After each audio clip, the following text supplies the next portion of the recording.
Kashmir, Kurdistan, Hong Kong, Tibet, Catalonia, Palestine, Taiwan, Kosovo, Greenland और Scotland, इन सब जगहों में दोस्तों एक चीज कॉमन है। इन सब जगहों में आजादी के नारे लगे हैं, अलग अलग तरीकों से, अलग अलग सिचुएशंस में, लेकिन इन सब जगह सेपरेटिस्ट डिमांड्स उठी हैं, एक नई इंडिपेंडेंट कंट्री बनाने की डिमांड उठी है। इस वीडियो में दोस्तों मैं आपके साथ बात करना चाहूंगा सेपरेटिज्म के बारे में। दुनिया भर के एग्जाम्पल्स को देखकर आइए देखते हैं कि किस तरह से कंट्रीज बनाई जाती हैं, टूटती हैं और लोगों का इस पर क्या असर पड़ता है। आइए देखते हैं। आज के दिन दोस्तों अगर किसी को अपनी एक नई कंट्री बनानी है, इंटरनेशनल लॉ नहीं है इसके रिगार्डिंग जो कहता हो कि ये करना पड़ेगा आपको एक कंट्री बनाने के लिए, लेकिन 1933 की एक मॉन्टेविडियो कन्वेंशन है जो 4 क्राइटेरियाज बताती है कंट्री होने के लिए। एक परमानेंट पॉपुलेशन, एक वेल डिफाइंड टेरिटरी एरिया होना, एक सरकार होना और कैपेसिटी रखना बाकी कंट्रीज के साथ रिलेशंस बनाने की। लेकिन दुनिया भर में ऐसी बहुत सी कंट्रीज हैं जो इन 4 क्राइटेरियाज को सेटिस्फाई करती हैं, लेकिन वो कंट्री नहीं है क्योंकि बाकी कंट्रीज उन्हें एज ए कंट्री रिकॉग्नाइज ही नहीं करती। जैसे कि ताइवान का एग्जांपल ले लो, ताइवान ऑलमोस्ट एक पूरी अलग से कंट्री है, लेकिन सिर्फ 17 कंट्रीज ताइवान को एज ए कंट्री रिकॉग्नाइज करती हैं। यहां पर किसी भी नई कंट्री को यूनाइटेड नेशंस में एक सीट मिलने के लिए यूनाइटेड नेशंस के सिक्योरिटी काउंसिल का अप्रूवल चाहिए होता है, जिसको कोई भी यूनाइटेड नेशंस का परमानेंट मेंबर वीटो कर सकता है। तो ताइवान को कभी यूनाइटेड नेशंस में जगह मिली ही नहीं क्योंकि चाइना हमेशा उसे वीटो करता रहा, क्योंकि चाइना मानता है कि ताइवान चाइना का ही पार्ट है यहां पर। और यही सिचुएशन दोस्तों पैलेस्टीन के साथ भी है और कोसोवो के साथ भी है। तो मोटे मोटे तौर पर कहें तो अगर आपकी कंट्री को एक सेपरेट कंट्री माना जाना है, इसके लिए सबसे इंपॉर्टेंट क्राइटेरिया यह है कि बाकी कंट्रीज दुनिया की आपकी कंट्री को एज ए कंट्री रिकॉग्नाइज करे और एक्सेप्ट करे कि ये देखो ये एक इंडिपेंडेंट कंट्री है यहां पर। अब इसके रिगार्डिंग भी कुछ कंट्रीज ने अपने खुद के रूल्स बना रखे हैं। जैसे कि ब्रिटिश सरकार कहती है कि अगर कोई भी नई कंट्री ब्रिटिश गवर्नमेंट के थ्रू रिकॉग्निशन चाहती है तो उस कंट्री को पहले तो मॉन्टेविडियो क्राइटेरिया फुलफिल करने पड़ेंगे, उसके बाद ह्यूमन राइट्स की ऑब्लिगेशंस पे साइन करना पड़ेगा, इंटरनेशनल लॉ को रिस्पेक्ट करना पड़ेगा, यूएन रेजोल्यूशंस को रिस्पेक्ट करना पड़ेगा, माइनॉरिटीज को राइट देने पड़ेंगे यहां पर। तो कुछ कंट्रीज ने अपने खुद की रिक्वायरमेंट्स रख रखी हैं। उसके बाद दोस्तों इंटरनेशनल पॉलिटिक्स है यहां पर। जैसे कैटेलोनिया जो इंडिपेंडेंट कंट्री बनना चाहती है, स्पेन के अंदर है। अब स्पेन कभी नहीं चाहेगा कि उसका एक पार्ट एक इंडिपेंडेंट कंट्री बन जाए। तो जिन कंट्रीज के स्पेन के साथ अच्छे रिलेशंस हैं वो कभी भी कैटेलोनिया को इंडिपेंडेंट कंट्री रिकॉग्नाइज ही नहीं करेंगे, क्योंकि वो अपने स्पेन के साथ रिलेशंस नहीं खराब करना चाहते। तो इंटरनेशनल पॉलिटिक्स का भी गेम यहां पे बीच में आ जाता है। तो इन सारी चीजों को देखते हुए किसी भी कंट्री के लिए बाकी सारी कंट्रीज से रिकॉग्निशन मिलना एक बहुत ही मुश्किल काम है। एक बेसिक क्वेश्चन यहां पर यह उठता है कि सेपरेटिज्म होता ही क्यों है? देश में कुछ लोगों को क्यों ऐसा लगता है कि हमें एक नई कंट्री बना लेनी चाहिए? इसके पीछे दोस्तों एक्सपर्ट्स ने बहुत सारे अलग अलग रीजंस बताए हैं, जिनको मैं 3 कैटेगरीज में बांटता हूं। पहली कैटेगरी है कल्चरल रीजंस। कुछ लोगों को यह लगता है कि हमारा धर्म, हमारी एथनिसिटी या फिर हमारा कल्चर खतरे में है अगर हम बड़ी कंट्री का पार्ट बने रहेंगे, इसलिए हम एक अपनी सेपरेट कंट्री बनाना चाहते हैं। दूसरा कल्चरल रीजन यह है कि कुछ लोग हेट करते हैं दूसरे कल्चर को और अपनी आइडेंटिटी जमाने के लिए एक सेपरेट कंट्री बनाना चाहते हैं, माइनॉरिटीज को बाहर निकालना चाहते हैं अपनी कंट्री से। दूसरे टाइप के रीजंस हैं इकोनॉमिक रीजंस। या तो लोगों को यह लगता है कि हम बहुत गरीब हैं, हमें इकोनॉमिकली एक्सप्लॉइट किया जा रहा है, अमीर लोग हमसे पैसा छीन रहे हैं। या फिर दूसरी तरफ जैसे स्पेन का एग्जाम्पल है, वहां पर अमीर लोगों को यह लगता है कि हमारे पैसे का गलत इस्तेमाल किया जा रहा है, उसे गरीबों में फालतू में बांटा जा रहा है। कैटेलोनिया जो रीजन है दोस्तों, वो स्पेन में one of the richest region है।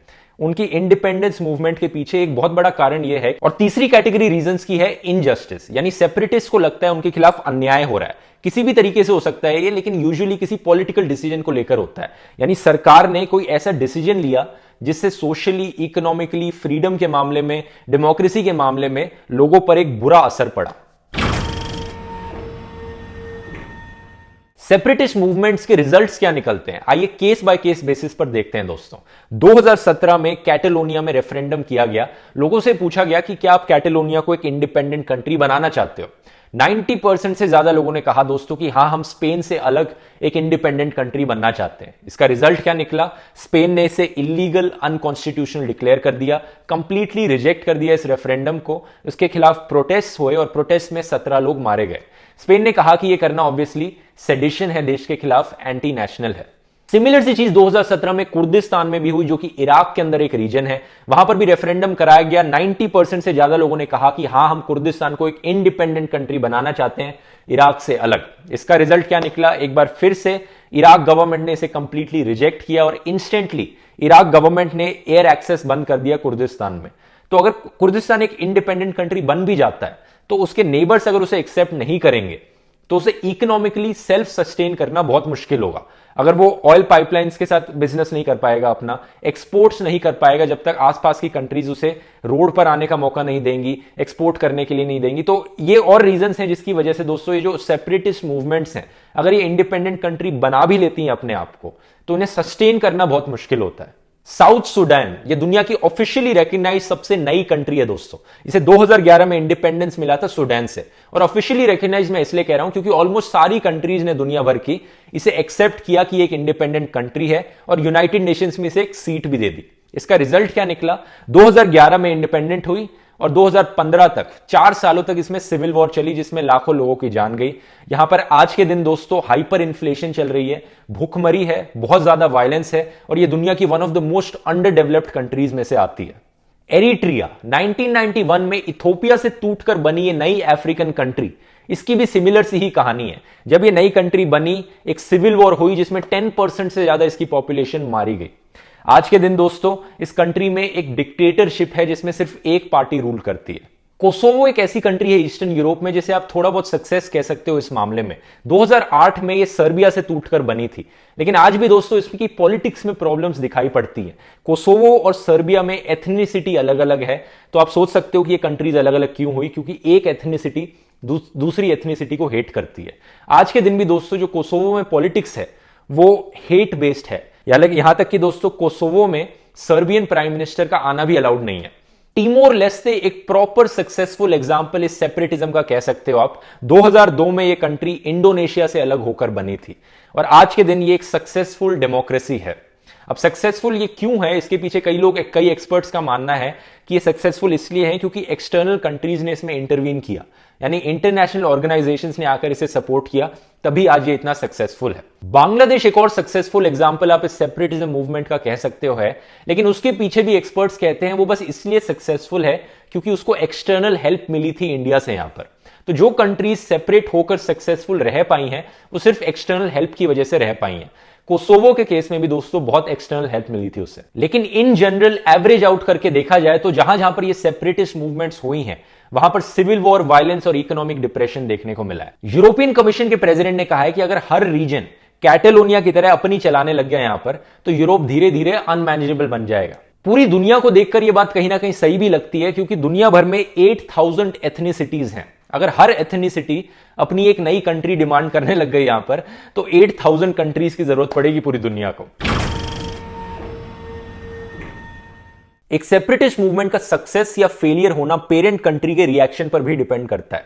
अगर पेरेंट कंट्री वायलेंस के साथ रिएक्ट करती है सेपरेटिस्ट मूवमेंट के अगेंस्ट, तो हिस्टोरिकली देखा गया कि उससे सेपरेटिस्ट मूवमेंट और भी ज्यादा स्ट्रांग हो जाती है, क्योंकि उन सेपरेटिस्ट के पास एक और रीजन आ जाता है ये बोलने के लिए कि ये देखो ये जो कंट्री है हमारे ऊपर कितने अत्याचार कर रही है, कितना इनजस्टिस कर रही है। यही चीज दोस्तों हांगकांग के केस में हुई। हांगकांग के जो प्रोटेस्टर्स थे वो बहुत पीसफुल थे और चाइना उनके खिलाफ वायलेंस के साथ रिएक्ट करती है। तो इंटरनेशनल आई से देखा जाए, बाकी कंट्रीज जो देख रही हैं उन्हें लगता है कि देखो हांगकांग के प्रोटेस्टर्स बहुत पीसफुल हैं, चाइना बेकार तरीके से रिएक्ट कर रही है, तो हम हांगकांग के प्रोटेस्टर्स की साइड लेंगे, हम सेपरेटिस्ट की साइड लेंगे। यहां पर ऑब्वियसली और चीजों को भी देखा जाता है। यहां पर हांगकांग का केस मैं बताना चाहूंगा दोस्तों बहुत स्पेशल केस है, क्योंकि वो चाइना के साथ एक 100 ईयर कॉन्ट्रैक्ट में है जो कि 2047 में खत्म होता है, और चाइना अभी से ही अपना इन्फ्लुएंस जमाने की कोशिश कर रही है हांगकांग पर। ऐसे लॉज बना रही है कि हांगकांग भी उस लॉ के अंदर आएगा। हांगकांग एक डेमोक्रेसी है, चाइना एक डिक्टेटरशिप है, तो वो उस पर अपने रूल्स थोपना चाहती है। कंट्रीज जनरली क्या करती हैं, एक मिडिल ग्राउंड ढूंढने की कोशिश करती हैं सेपरेटिस्ट के साथ में, ताकि किसी तरह से उस रीजन को और ऑटोनॉमी दे दे, उनकी विशेस फुलफिल कर दे। क्योंकि एक सेपरेट कंट्री बनाने के साथ में और एक सेम कंट्री में बने रहने के बीच में बहुत सारी अलग अलग स्टेजेस आती हैं।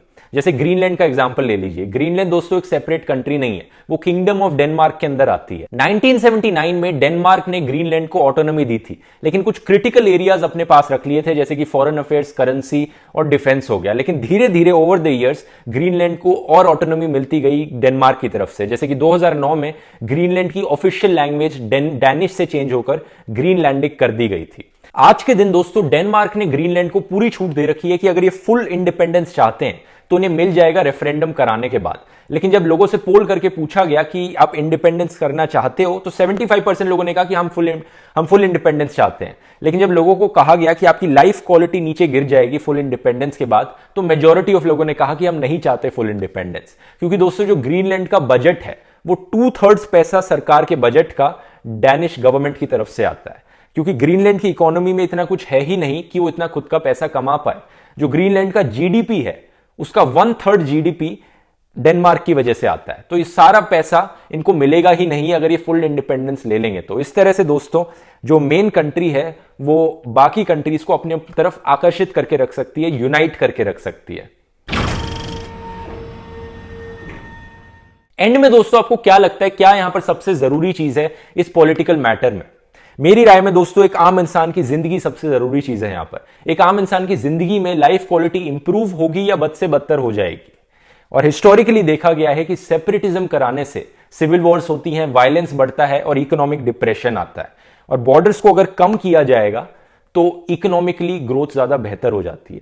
इसलिए दोस्तों मैं सेपरेटिज्म के अगेंस्ट हूं, क्योंकि इससे जनरली ज्यादा बेकार कंडीशंस ही निकलती हैं एक आम इंसान की जिंदगी के पर्सपेक्टिव से देखा जाए तो। यूनिटी इन डाइवर्सिटी एक बहुत इंपॉर्टेंट फ्रेज है यहां पर दोस्तों, क्योंकि दुनिया भर में 8000 एथनिसिटीज हैं। अगर हर कोई अपनी कंट्री बनाने बैठ गया, हर कोई लड़ने बैठ गया, तो हजारों रीजन मिल जाएंगे लड़ने के। यहां पर आज दुनिया भर में इसके एग्जांपल्स देखने को मिलते हैं कि जहां जहां बॉर्डर्स को कम किया जाता है, रिस्ट्रिक्शंस को हटाया जाता है दो कंट्रीज के बीच में या किसी रीजन्स के बीच में, तो वहां वहां इकोनॉमिक डेवलपमेंट ज्यादा देखने को मिलती है, पीस ज्यादा देखने को मिलता है, लोगों की लाइफ क्वालिटी ज्यादा इंप्रूव होती है। यूरोपियन यूनियन इसका बहुत बड़ा एग्जांपल है। जर्मनी, फ्रांस, स्पेन, पोर्चुगल वैसे तो अलग अलग कंट्रीज हैं, लेकिन यूरोपियन यूनियन की वजह से इन सब में एक ही करेंसी यूज होती है। इनमें कोई बॉर्डर्स नहीं है बीच में। कोई भी एक इंसान किसी कंट्री में रहने वाला दूसरी कंट्री में बॉर्डर क्रॉस करके जा सकता है बिना किसी रिस्ट्रिक्शन के।